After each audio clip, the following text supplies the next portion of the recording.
Inside New Orleans Sports with Eric Asher is underwritten by... At Villere's Florist, we deliver the magic of flowers 7 days a week to the North Shore and South Shore in the New Orleans area. Whether it's for birthday parties, baby celebrations, Villere's provides colorful floral displays for all. With a store full of fresh-cut flowers, exotic tropical flowers, orchids, roses, and even fruit baskets, our goal is to make your vision a reality. Villere's Florist, proudly serving Louisiana since 1969. Mr. Ed's Oyster Bar and Fish House has been shucking here since 1979. Located at 3117 21st Street in Metairie, Mr. Ed's Oyster Bar and Fish House offers raw, fried, and grilled oysters, as well as a range of Cajun and Creole dishes. Enjoy a dozen with a smile.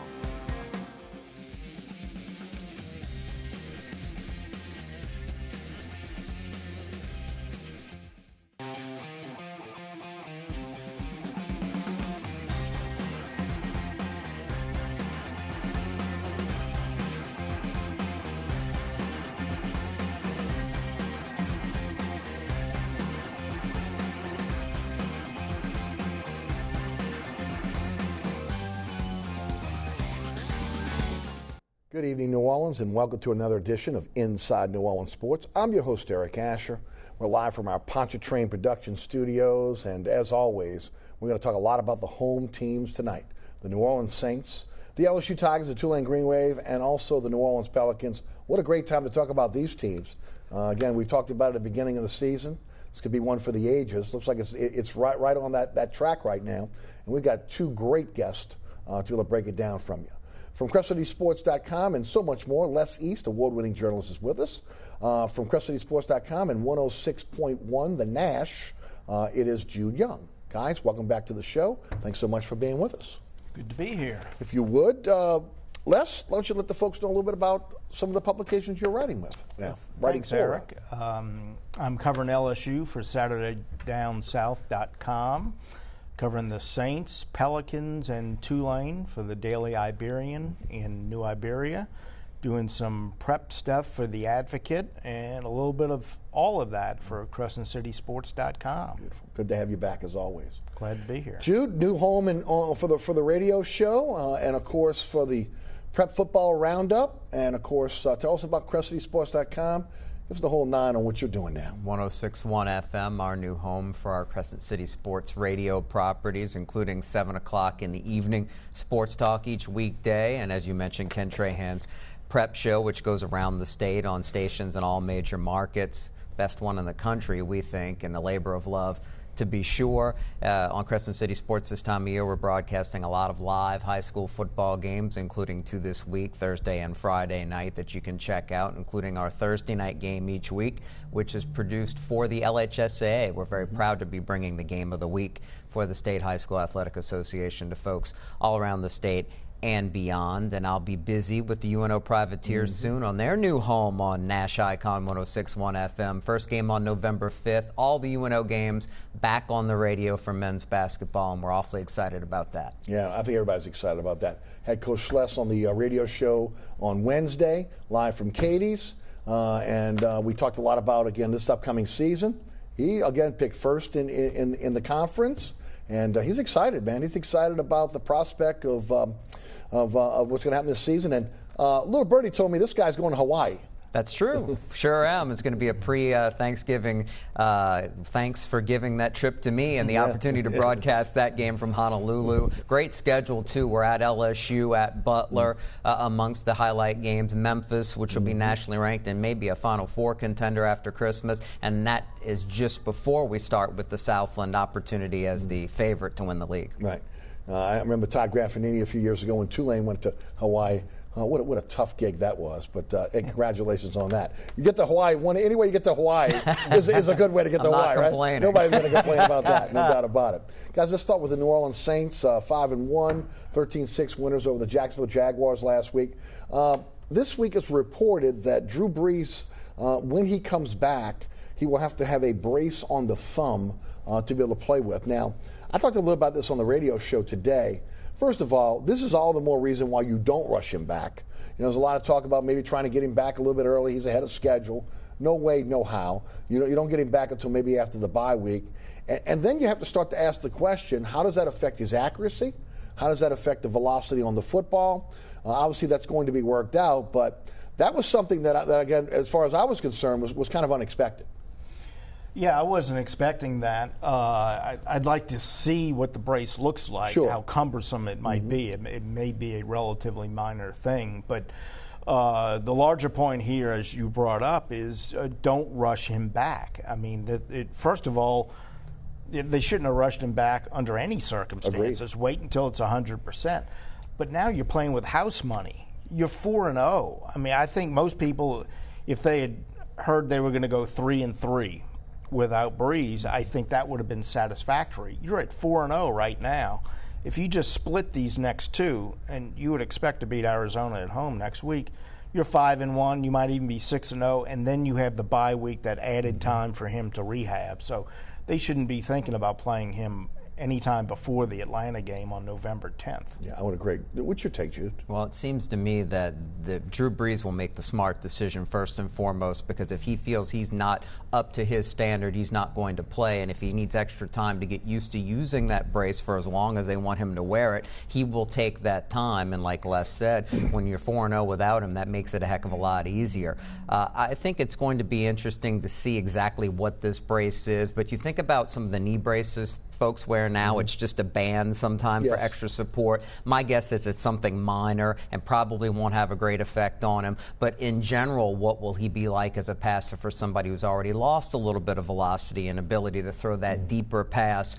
He needs to figure that out and be sure before coming back. And like Les also mentioned, you don't want to risk re-injury. You want to be 100% sure that it's stable enough that it's something that moving forward won't be a problem again, because you're going to need him to win a Super Bowl. You haven't needed him right now, but we know come January it's got to be Drew Brees. Guys, the other big story this week is Alvin Kamara with what they're saying may be a high ankle sprain. Also, again, tweaked the knee as well.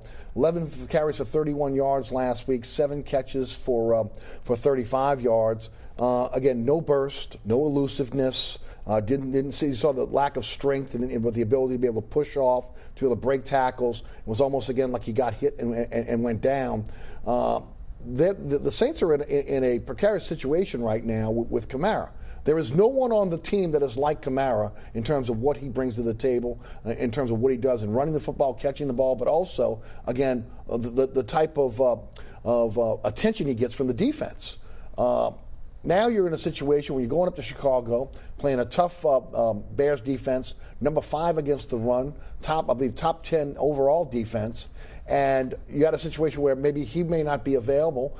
The question is, do you brush him out there, use him as a decoy? Do you allow him to be able to play if he's not 100% based on what you saw last week? Or do you maybe take the more prudent move and say, you know what?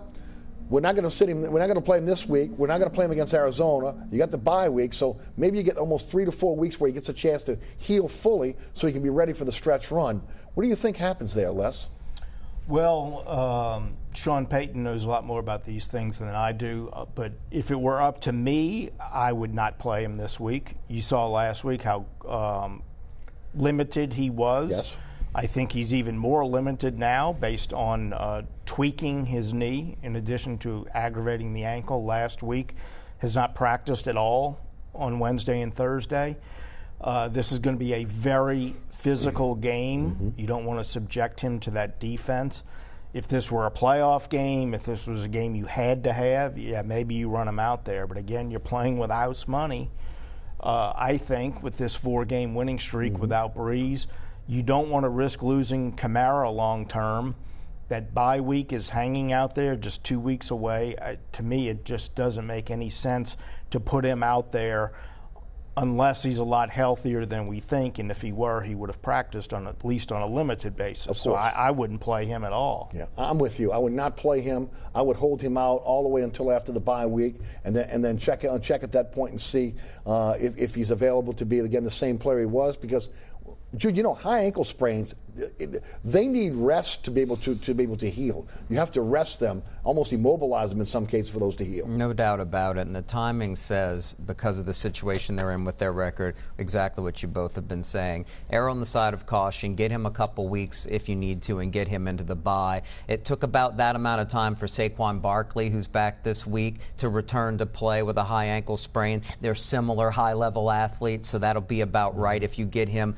Probably not as bad of an injury as what Barkley had, because he couldn't play at all, but 3 weeks would be very useful here. And look, against the Bears, sure, not having Kamara is going to make it awfully difficult. It was already going to be difficult. A little easier that Akeem Hicks isn't there in the middle of that defensive line, and that says to me it's time to give Latavius Murray a chance to start earning some of that money. He started to do that against Jacksonville when he was given the chances. I haven't gotten the impression that Sean Payton particularly trusted Murray, certainly not on the level of Mark Ingram. Well, now it's time to put that trust in him and let him show what he can do, because he is the type of back that can give you 20-plus carries if you need it, and you may need that from him for the next couple weeks. The whole point of paying him over $4 million a year was to be a complement to Kamara, not just somebody who subs in and has minimal touches. This is his chance. And Teddy Bridgewater does seem to thrive off of when a play-action game is there. If this offensive line, as good as it is, can get some push and the Saints can start moving the ball with the power running game, that might make Bridgewater's job a little easier against the Bears defense that's really built more on speed than anything else. Power might be the way to go in what should be, as y'all mentioned, a very physical game on Sunday. Speaking of Murray, 8 carries, 44 yards last week, caught the ball, 3 catches, 35 yards. Of course, he had the touchdown call back on the holding penalty. He's a guy that throughout his career has gotten better with touches. He's one of those old school running backs that the more he gets a chance to be able to carry the ball, the stronger he gets. Now, again, the Bears, I mentioned, number 5 in the NFL against the run. It'll be tough sledding for anyone back there, especially when not having Kamara as maybe even a decoy. But that may be something they may have to do, and maybe go kind of old school football, because, guys, let's face it, we were talking about it before we came on. LSU and Tulane have more weapons than the Saints right now. Jared Cook was in a boot this week. You don't know if Jared Cook's going to play based on what he did last week. Michael Thomas, now you know they're going to at least bracket him to take him out of it. Traquan Smith hasn't come back from his injury yet. Austin Carr's in the witness protection program. You got little Jordan Humphrey, who hasn't caught a pass as a pro yet. Offensively, they are void of weapons. Yeah, this is a game, if they're going to win it, they're going to have to win the way they've won a couple of games recently. They're probably going to have to be in the teens and hold the opponent to the low teens, or maybe even 10 or fewer points. And one way to do that is to just, as Jude suggested, line up, run a power running game with Latavius Murray, give him 15, 18, 20, 22 carries, whatever it takes.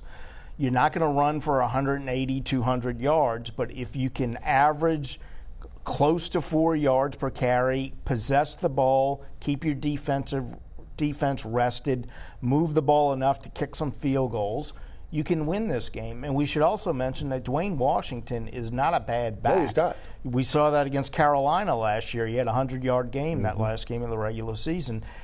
Give him some reps, too. Rotate those 2 guys in there. Use a power running game. Find the passing game wherever you can find it. I don't know if Jared Cook's going to play or not.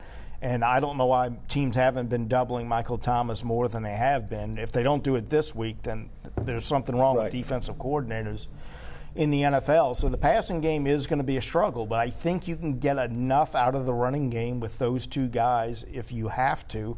And you're going to need your defense and special teams to do what they did in Seattle in terms of field position and maybe even points, and then also have the defense be stifling the way it's been the last 3 weeks. And it'll be interesting to see what Chicago looks like with the return of Mitch Trubisky this week. His mobility does add to that offense, but his lack of consistency also can create problems for them that the Saints want to take advantage of. I'll be curious to see how aggressive Dennis Allen is there, because we're talking about potentially a limited offense and wanting to play a more conservative game plan, be primarily concerned about field position as long as it's a 1-score game, either better way. So how will the Saints approach that? Or will they try to attack Trubisky and get him to make a mistake, a key mistake that could be a turnover that could change the game? So that'll be interesting to watch. Deontay Harris could be a key in this game. But on the flip side, they have an excellent return man as well, Tariq Cohen, who's also dangerous from scrimmage and brings some of those Alvin Kamara type qualities as a receiver. He could be a game changer. They have, the Saints are going to be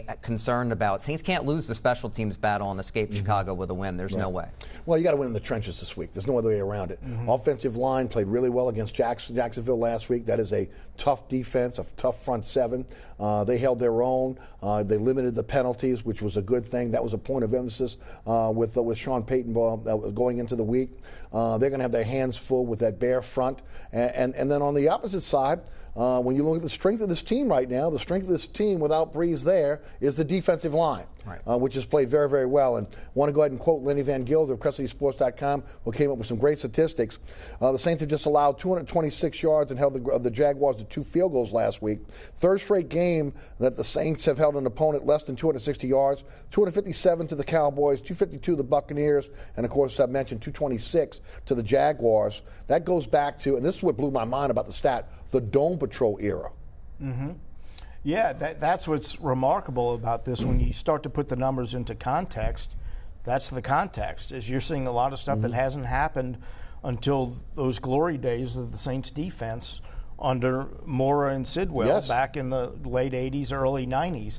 And it's going to be that kind of game. You know, Teron Armstead said yesterday in the locker room something like, this is going to be a great Midwestern football game. Yes. I mean, this is like Big Ten, NFC North, Packers, Vikings, Bears, Lions kind of game, I think, even though the weather shouldn't be terrible. It's going to be windy, probably on Lake Michigan, and you don't know about that turf in Soldier Field. It may not be the greatest footing, and so it's going to be physical, tough sledding. And the MVP of this game could wind up being Thomas Morstead. Who has played very, very well throughout the season. You know, it's funny that Les brings up the turf, because I talked about it on the program today. If you want to talk about getting Sean Payton angry and the ire of Sean Payton, take yourself back to Mike Bell, Super Bowl, not having the proper cleats on. And he has made that a point of emphasis this week. He's talked about the length of the grass, the type of grass they have in Soldier Field. So you better believe that to a man, the equipment staff and the players better be paying attention to what Sean Payton is talking about when he talks about, again, that's a different grass than what we see here in New Orleans. Last week they played on a similar field in Jacksonville. So again, that was something that was pretty much the same. Total different animal when you go up to Soldier Field and have to deal with that field. And it's a better time of year to catch them, field condition-wise. And apparently they've made a major change in the type of sod and turf that they use. It's not the indigenous to the region, and supposedly it holds up better and it plays a bit faster as well. So hopefully that won't be a concern here. It is longer and thicker, though, right? It is, but it's supposed to be more steady, more solid, and you're less likely to lose your footing. I wanted to bring up that I think because we're so close to the return of Drew Brees, this might be the week, especially when you need a spark, that we might see more of Taysom Hill. I think when talking about the offense, I think he might have to come out there and be a threat as a runner and a passer, have more packages for him, give the Bears some other things to worry about. And if there's some really good trick plays in the bag, we might be seeing them this week. The good news is this defensive line continues to be able to again be the mainstay of the team. You know, what really impressed me last week was, you know, holding the Jaguars to 75 yards. They held Leonard Fournette to 72 yards. We all know from Fournette's time from St. Augustine to LSU now to the pros, he gets stronger as he carries the football, old school. And he gets to the point where, you know, defenders don't want to tackle him in the second half. You saw him not get past the first level of the defense throughout the entire game. I mean, there were a couple where he got past to the second level for the most part. You look at the tackles, go back and look at the tackles in the stats, the leading tacklers were the defensive linemen for the most part. And that had a lot to say about, again, how well this defense played against the run. And, of course, what they did in terms of the game plan to really contain Minshew and not allow him to get out and to run, which they could maybe duplicate this week against Trubisky, who is also a guy that likes to scramble, taking away that first read. I think we'll see a lot of duplication in maybe the game plan on what they did last week, this week with Trubisky. Yeah, I think there'd be some similarities. A couple of things about Trubisky. One, I think he's going to be less likely to want to take off and run with that sore left shoulder. He's not going to want to take too many hits on that if he can avoid it. Also, he's more experienced than Minshew. I think he might be able to stand back there in the pocket and operate a little bit better. Minshew, just being a rookie, is still figuring out a lot of things, and they took him out of his comfort zone, which was very smart. I think Trubisky can handle that a little bit better probably, but the depth on the defensive line has been one of the keys to this team being 5-1, especially with the way they've played the last 3 games on defense. And you got to remember, Trey Hendrickson has not played the last few games. Right. He was leading the team in sacks until he had that neck injury a few games ago. He's back at practice on a limited basis. He might be able to play some on Sunday, which would be a bonus, but they've been playing great even without him. Yes. And that rotation they have has been very effective, and I think it's going to be important again on Sunday because, again, we're expecting this to be such a big defensive game. When you have the personnel, there's no secret to how successful you can be defensively when you have a front four with the depth that Les mentioned, that the Saints have been able to use and push the pocket from all angles. Against Minshew, they only came up with a couple of Cam Jordan sacks, and at least one of them was a pure coverage sack, but they were constantly pushing the pocket into the quarterback's face. And when you're doing that and taking away the first option, in this case, DJ Chark came in with numbers as good as any receiver in the league. Marshawn Lattimore took him away. Now you've got to take Allen Robinson away from Trubisky. If you take away the Bears' #1 threat, and Robinson's healthy again, and he's a big-time playmaker, it forces him to go to his undersized other receiver options and go to a more underneath game. Trey Burton can be a bit of a threat at tight end, but inconsistent there. So when Robinson's taken out of the picture, that makes the Bears a lot easier to defend in the passing game. And I think the way the Saints defend the run, that travels, that shows up every week. And you take away the run and make the Bears one-dimensional, they're going to struggle to move the ball. How big of a loss is P.J. Williams, out for the next 2 games, suspended by the NFL, violation of the substance abuse deal, and of course that stems from the DWI that he got here in New Orleans. That I think it was brought down to a reckless operation, but the NFL would have none of it. Again, they penalized him nonetheless. Look, he's played well as a nickel corner, but more importantly, he is as sure of a tackler as they have in that defensive backfield. It'll be curious to see whether it's C.J. Gardner-Johnson, the rookie, who has that physicality that might see more of the snaps there in the slot as the nickel, or do they trust now Patrick Robinson to be on the field, who has more coverage ability and savvy as a grizzled veteran at this point, even though he didn't look good in the preseason. Very curious to see who gets those snaps and in what packages as far as Dennis Allen uses them. So, yeah, P.J. Williams, you knew what you were getting from him, and the fact that he was so physical, he was just another addition to a defense that's able to stop the run, mostly with just having 2 linebackers on the field most of the time. They lose some of that, I think, with Robinson at this point. Gardner-Johnson may be able to fill in more, but the Bears have smaller receivers, as I mentioned, smaller, quicker receivers. Taylor Gabriel can be a real dangerous threat. He comes to mind. Anthony Miller out of Memphis has that same sort of ability. So maybe it's a better game for Robinson to deal with that quickness. I'm very curious to see how the Saints try to match up there. Just talking to players in the locker room yesterday, I don't think there's any doubt, but Gardner-Johnson is going to get the start. Okay. And Patrick Robinson, of course, you can always bring him in if the other guy doesn't handle it. But Gardner-Johnson's played a lot of nickel. Last couple of weeks played pretty well. But from listening to the players, it sounds like definitely Gardner-Johnson is going to be the first option. Well, that kind of leads me to and I'm going to get off the topic slightly for a second. We'll get back to Morstead and Lutz, which is why I want to finish out the Saints. But the trading deadline, October the 29th, 3 p.m. New Orleans time. There's a lot of scuttlebutt out there. The Saints are looking for a tight end or a wide receiver.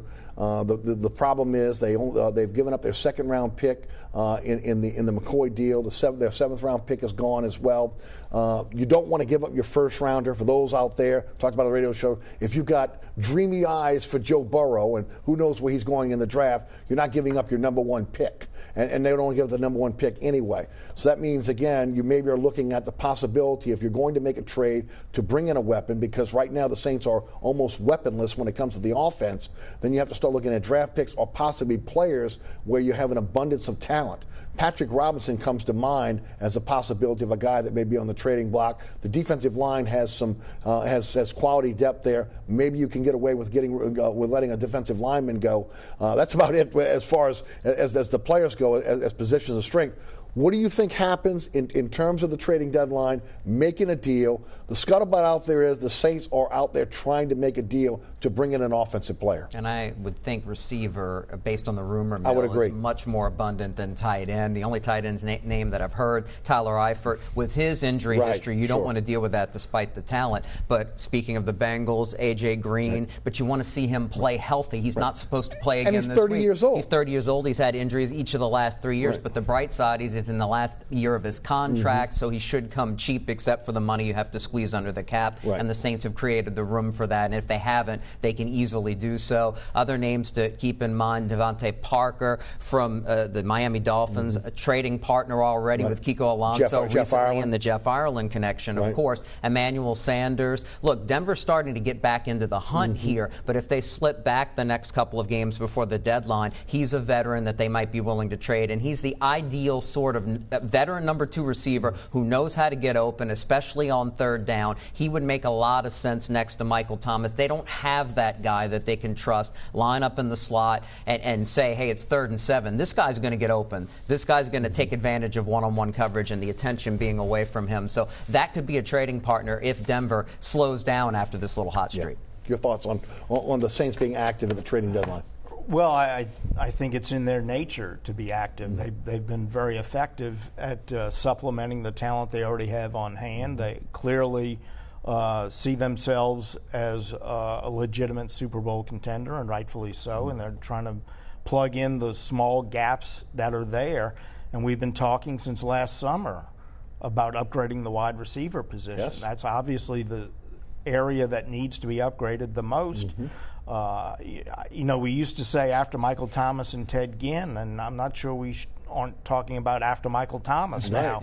Even though Ted Ginn still has something to offer, I still think that they're looking for an upgrade from position 2 on down that depth chart at the wide receiver position. I don't know if they're going to be able to find a deal that makes sense for them. But I'm sure they are being active, and I would think that wide receiver is, without question, the area that they've targeted. Yeah, I would agree. Let's get back to special teams. Harris, again, problems once again with being able to judge where he is on the field, which is an issue. He's muffed punts in the past, fumble punts. He's got to get better. I believe they're going to stick with him, obviously, because of the talent. And look, he's a game breaker. On the other side, the coverage teams have been fantastic. Morstead last week, 6 punts, 41.8 yards per kick, 5 punts inside the 20, 2 inside the 10, including a 51-yarder. What a weapon he's been in flipping the field. And speaking of being on the road, Lutz 34 straight made field goals on the road. That is tying an NFL record. This may be a field goal game this weekend. And, of course, when you look at flipping the field and field position, that's also going to be part of this, especially if you got a Saints team that is devoid of weapons to be able to move the ball down the field. And we know the concerted effort that Sean Payton's made from a personnel standpoint and a coaching staff standpoint to make it a strength, the special teams of the New Orleans Saints. And they certainly have been so far this season, except for Harris, despite the punt return for the touchdown at Seattle, with his ability to handle. Because talk about a guy who played smaller school football. The difference is sometimes you're playing half your games in this case in a dome. You're not used to doing that and judging the ball there. But he even had trouble at Jacksonville on a clear day. Punters hang the ball higher. It's much more difficult to deal with, and you've got killers coming at you the other way. It's a tough job. So he needs to continue to improve just his sure-handedness first on the fly. That's an area where you're probably not going to find an answer out there. Maybe they do by a trade. I don't know. But you're running out of time for that, because once you get past the deadline, you're not going to find help on the street that's going to make you better there. And we've already seen Alvin Kamara banged up and how important he is. You don't want to have to put him back there. No, I think they stick with him and they just live or die with him at this point. You let Marcus Sherrills go. There's really no other option right there for you. You stay with him. But the special teams have been phenomenal this year. They have been, and the greatest equalizer in football is turnovers. Right. But if you don't have an advantage in turnovers, then it gets down to special teams and how that affects the field position, all those hidden yards. And the Saints potentially have a big advantage there on most teams when they go into a game. And with kickoffs being a smaller part of the game nowadays, punting becomes even more important. And that's where the Saints have a huge weapon in Thomas Morstead. The coverage units have been very good, but a lot of that's just because of his hang time and his directional punting. They don't even have to be great at covering in order to be effective doing that, and I think they are good at doing it on top of that. But, Harris, you hold your breath every time they punt the ball to him. I agree that there's not going to be a game breaker who's going to replace him. They're going to stick with him for the time being. Right. If it gets to the point where he makes one or more gaffes, that means they have to move on. Then you're looking at, Ted Ginn or Austin Carr go back there and fair catch it. Right. At least until Kamara gets healthy. So hopefully he does better with his judgment and his ball security because he does have a lot of potential as an explosive player. And we saw that early. In about a minute, Chicago, New Orleans, your thoughts on the game on Sunday afternoon, 3:25. Doesn't look good for the Saints. Look, they have a defense that can give them a chance, but I just don't know where the points are going to come from. They have to take advantage of every opportunity they get in scoring range. If it's field goals, it's field goals. I said this earlier, I'll say it again. This feels like a game where if either team gets to 16 points, that's probably going to be enough. So that gives you a chance right there if the defense and special teams show up. Latavius Murray is going to be awfully important if the Saints want to escape with a W. Well, if either team has a crucial turnover, that'll probably decide the game. You had one touchdown in the game last week, and the guy who scored it might not be able to play in this game. So I think it's going to be very low scoring, maybe no touchdowns on either side. And I just think the law of averages is lurking there somewhere. 4-0 without Drew Brees. I wouldn't be at all surprised if the Saints came up short in this one, but I think the defense and special teams will give them a chance. Yeah, I agree with that. And look, early in the week, before the Kamara thing really became a revelation, I thought the Saints could go in there and win. It's going to be really difficult with really only having Murray and maybe Thomas's weapons right there for Teddy Bridgewater. You're watching Inside New Orleans Sports. Our guest tonight, Les East, and also Jude Young of CrescentCitySports.com. I'm your host, Eric Asher. We'll be right back after you hear a few messages from our underwriters.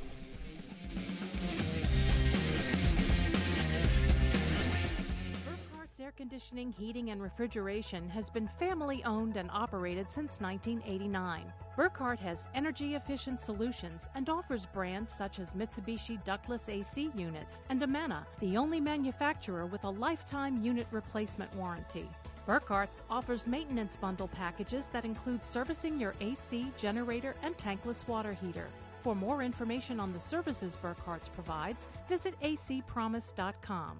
Burkhardt's Air Conditioning, Heating, and Refrigeration, providing comfort for life. Located at 3701 Iberville Street in Mid-City is Katie's Restaurant and Bar. Open 7 days a week, Katie's offers daily specials for lunch, dinner, and Sunday brunch. Serving New Orleans cuisine such as fried shrimp platters, grilled redfish, and a fully stocked bar. And don't forget about our expanded event seating and local entertainment. Featured on the Best of Food Network's diners, drive-ins, and dives, Katie's Restaurant and Bar. Welcome back to Inside New Orleans Sports. I'm your host, Eric Asher. Tonight from CrescentCitySports.com, Jude Young and Les East are our guests. Guys, LSU undefeated, 42-28 winners over Florida. They jumped to 2 in the AP poll, 3 in the coaches poll. I thought it was a statement game for the part of the Tigers because there was a lot of question on whether this offense would work against SEC defenses and SEC speed. We all know that Florida's defense was thought to be one of the best defenses in the country coming into this game. You look at again, the way Joe Burrow and that offense put points on the board. To me, it shows that, again, they can put points on anybody in the country at this point. I don't think there's a question of that. The big question mark was the defense and the inability to be able to stop Florida in the second half. A lot of people starting to really question Dave Aranda. But especially, again, it's a guy that's kind of had his number in Dan Mullen. He goes in and he makes adjustments in the second half, starts to blitz more. Actually, starts to blitz because he didn't blitz in the first half. Okay, go more man-to-man. All of a sudden, again, they start to stop the Gators. Tigers come out with again, as big of a win as Ed Ogeron has had as an LSU coach. You're covering them for Saturday Down South, New Iberia paper. Tell us a little bit about the Tigers, your thoughts on how they performed against Florida.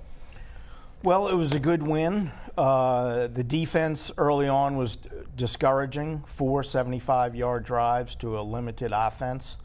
But Dave Aranda didn't suddenly forget how to coach. They got it figured out. Mm-hmm. He's being stubborn in trying to get a pass rush from his defensive line, and it's not happening.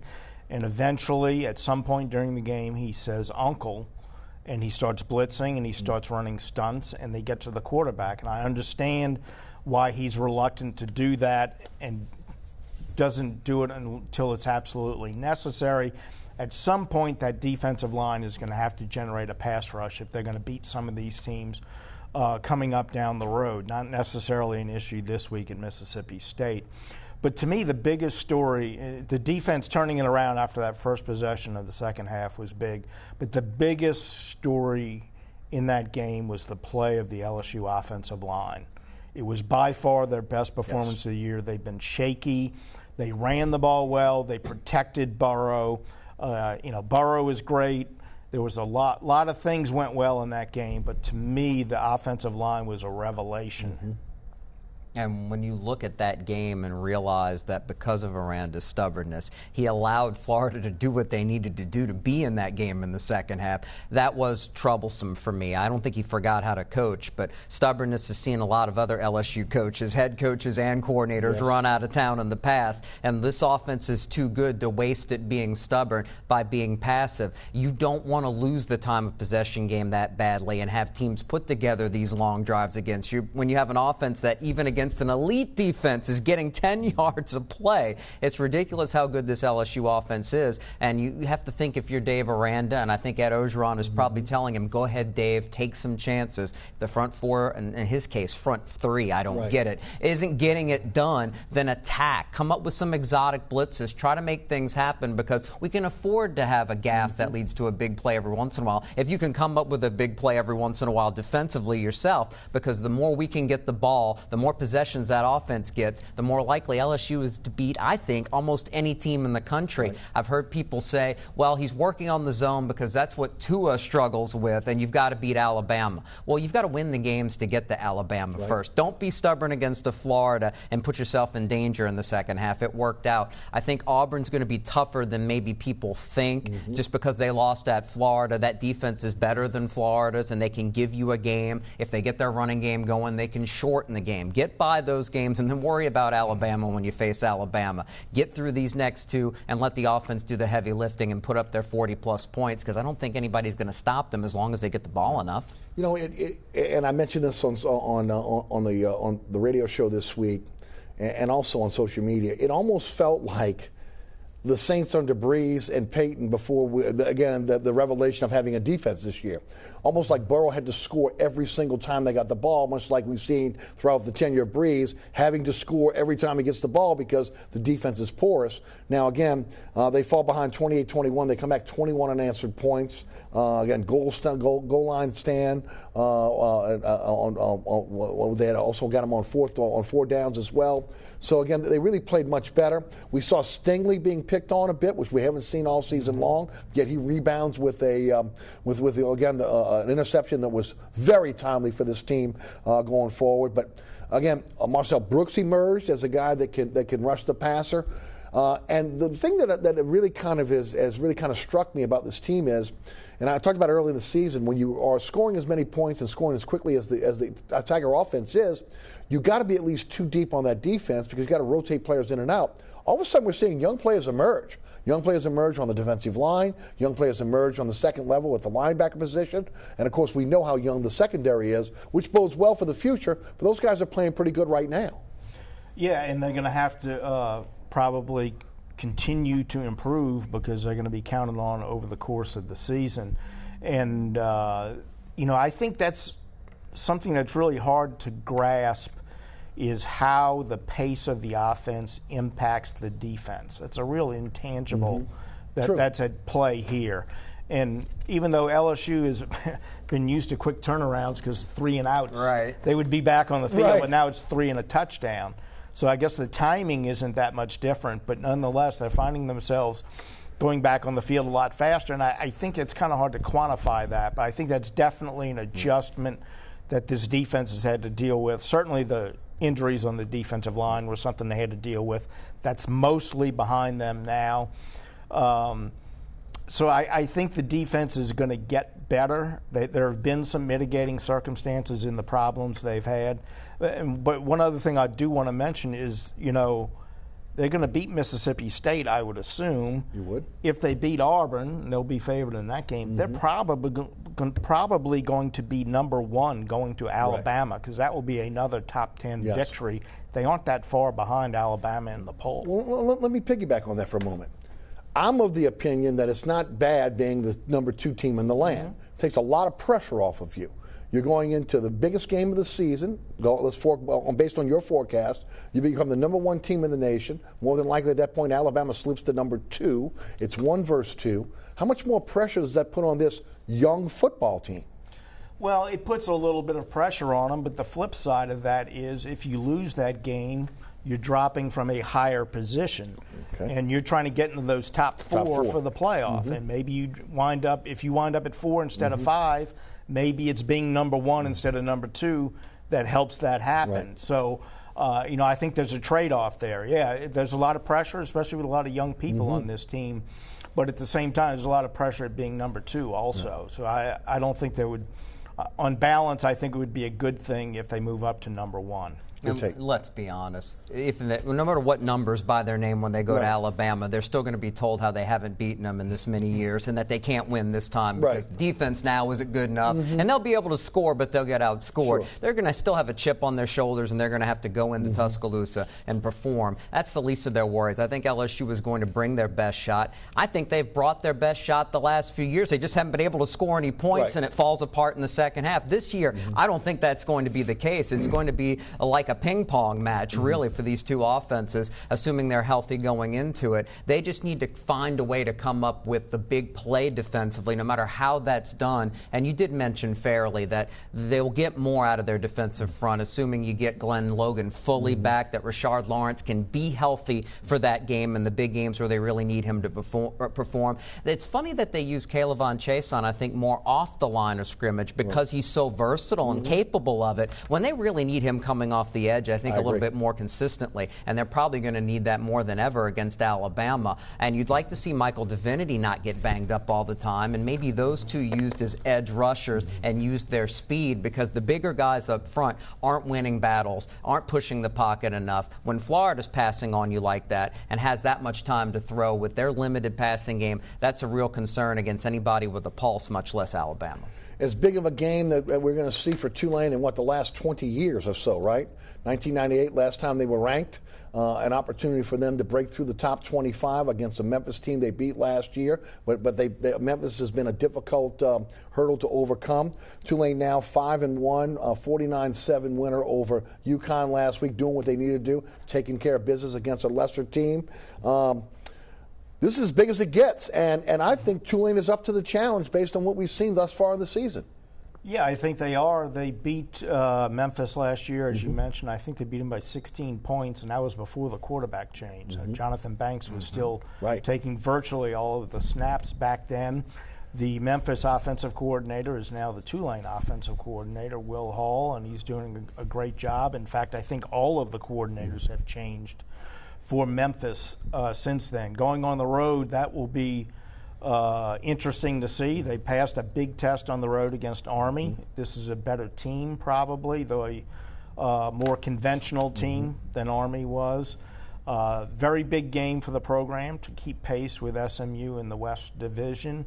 But I think they're definitely capable of winning this game, and there's a confidence there that you might not expect from a team that hasn't done a whole lot yet. Yes. But there's a lot of confidence there. It's justified, and they just have a really good head coach and coaching staff. You do. Absolutely do. Will Hall has, again, turned the fortunes around on the offensive side, and Jack Curtis is a really good defensive coordinator. And look, Willie Fritz did what he promised he was going to do when he came to New Orleans. It took maybe a little longer than everybody thought it was going to do, but again, they were on the right track. Talk about this game because, look, you talk about the next few weeks at Memphis, at Navy, Tulsa, at Temple, UCF, SMU. This is where the rubber hits the road for the Tulane Green Wave on whether they're a contender or pretender in the American Athletic. Right, and out of those games you mentioned, 4 of the 6 are on the road in league play. So if you really want to contend for the title, you really need to get one this week. Coming off an easy game against UConn where the backups were in early, you're the fresher team against a Memphis team that defensively has given up over 1,000 yards total the last 2 weeks, got beat up at Temple. They were essentially cheated by a bad call late in that game, or they would have come back to win. But you get them in the right spot, even though you have to go on a road in the place you haven't won the last 6 times you've played them there. You have the confidence of knowing with a less dynamic scheme last year, Tulane ran for over 300 yards against Memphis. There's no reason to think this offense that when it's clicking does that regularly won't be able to do that again. I think it's going to be a bit of a high-scoring game, but I think Tulane might have more playmakers and more depth up front that they might be able to come up with a big play against a less mobile quarterback versus what McMillan can bring to the table. It's going to come down to McMillan making a key throw here and there and being the efficient passer he's become under this Will Hall system. If he's able to complete 60+% of his passes, Tulane should be able to continue to move the chains and put points on the board. I just love them in this spot. I think they're ready to win this game. Well, I do too as well. And then, it's about taking the next step, right? This program has not been ranked in over 20 years. So you're in a situation now where, you've been knocking at the door all season long. You're not quite there yet. You win this week, there's no way they keep you out at this point. You're in the top 25. I think deserving to be in the top 25 now, but there's no way they're left out this time around. No, they're 26th. Right. And so if they beat a team that's, 30th, 32nd or something, they're getting votes too. You beat them on the road, they'll find a way, find a spot for them, even if 25 and 24 don't lose. They'll find a way to get them into the top 25. So that would be significant. And, if they win this game, they're bowl eligible for a second consecutive year, and we're not even talking about that because the expectations for this team are well beyond getting bowl eligible. It's winning 8-9 games, maybe winning a conference championship or at least winning a division championship and going to the conference title game. So I think that tells you all you need to know about how far they've come in a short period of time. Is the expectations and the goals are a lot different than they were just a very short time ago. Jude, I heard someone say earlier that the AAC is at this point, top to bottom, a better conference than the ACC.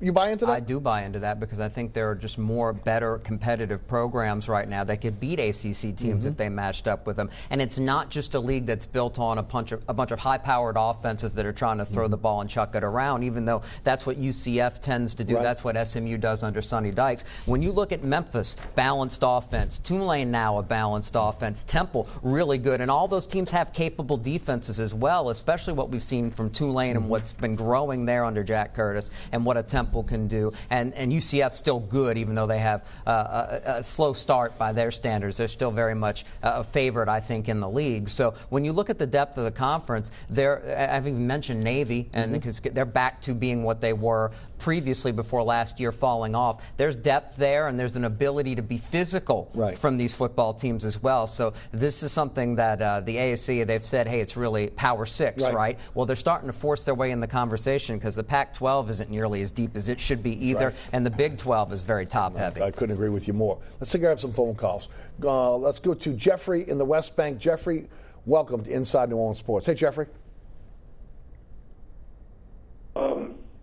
I've always questioned this offensive philosophy that LSU has now. It's like a Big 12 offense. And whenever you have an offense like this, the defense always suffers. And my belief on this is because it's almost like the Washington Generals. You practice against this offense to help the offense. You're not trying to help the defense.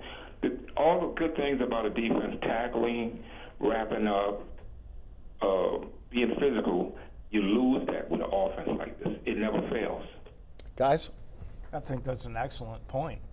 You can criticize Les Miles all you want, and certainly he was not the most innovative offensive person, but if LSU were practicing the way Les Miles' team practiced with that offense and that defense, right, they would not be getting beat at the line of scrimmage with their defense the way they've been getting beaten.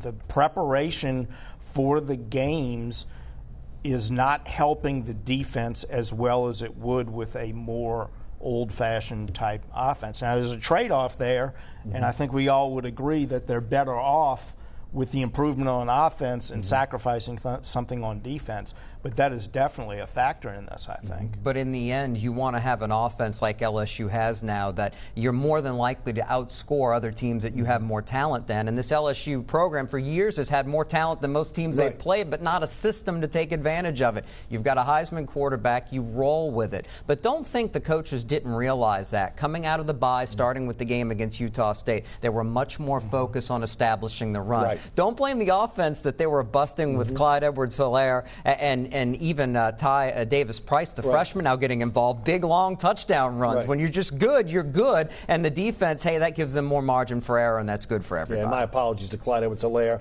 I did it on the radio show. I'll do it now. I'm calling for the two freshmen to get in there. He proved last week he's still a viable SEC back, playing well against Florida. Greg is in Houma. Greg, welcome to Inside New Orleans Sports. Hey, Greg.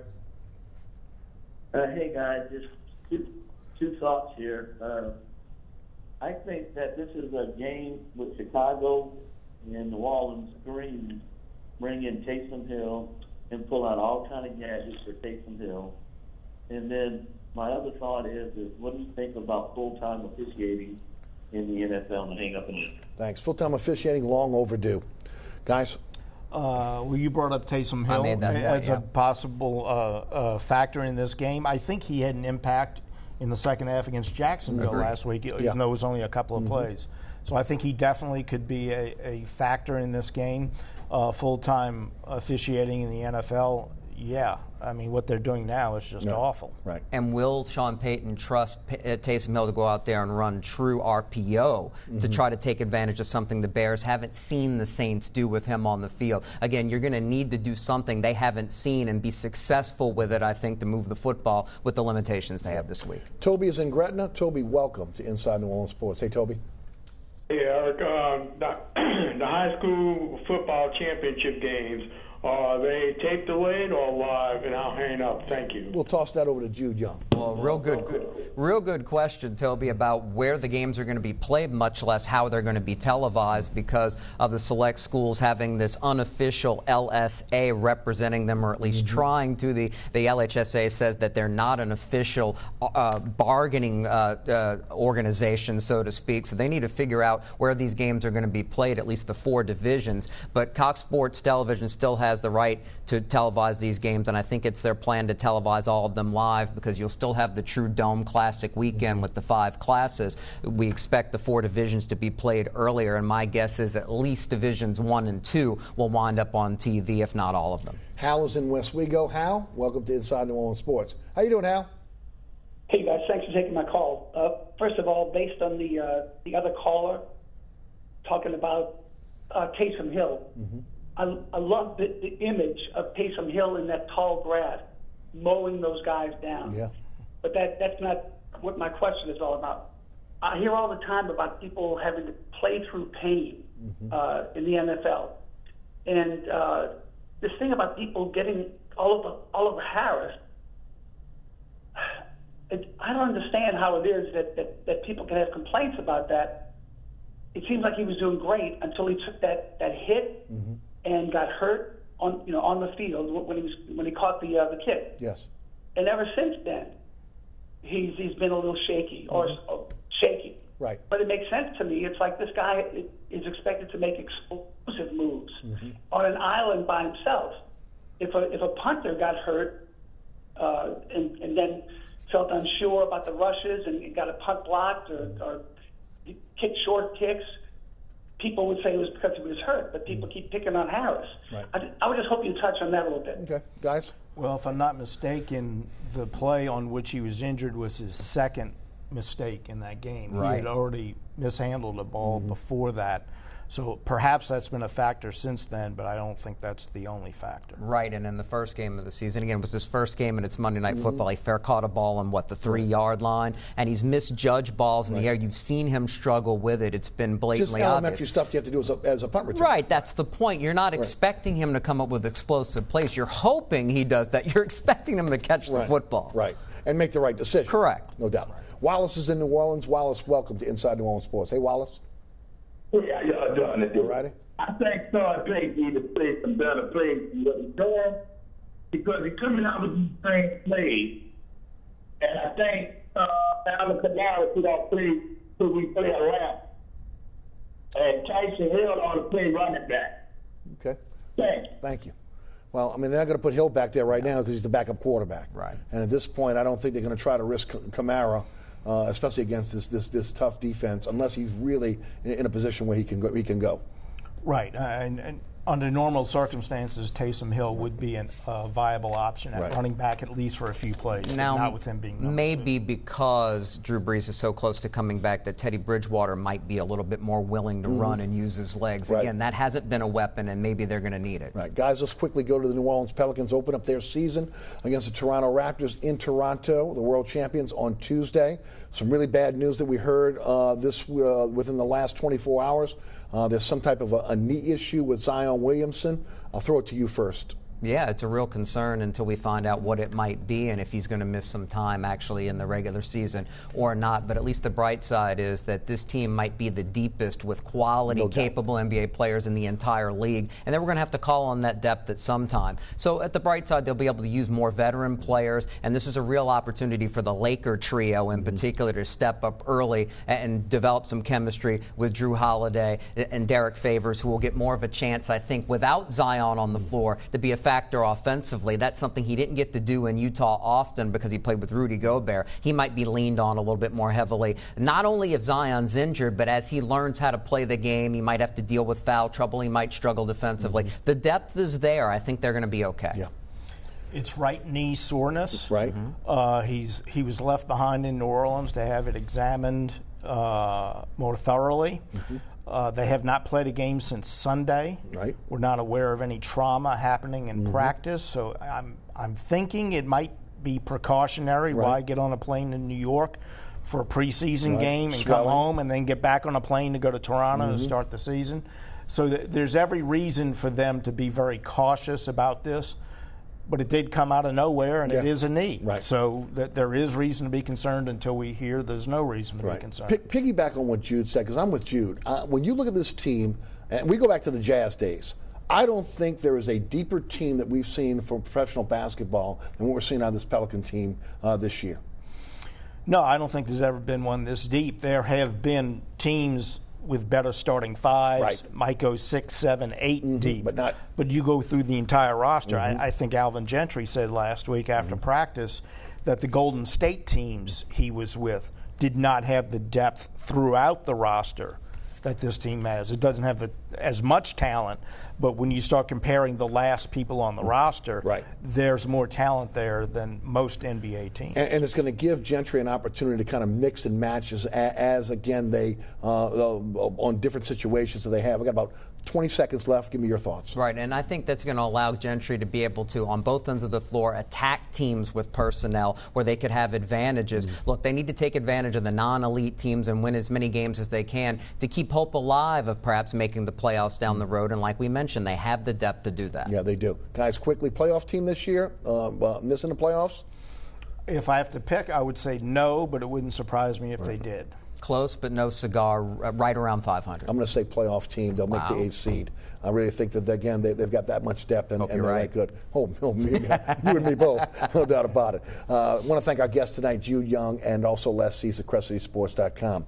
Thanks so much for tuning in. Remember, there's a rebroadcast of this show every Friday night right here on WLAE-TV. That's at 10 o'clock. Also on Pelican Sports Television, 9 o'clock.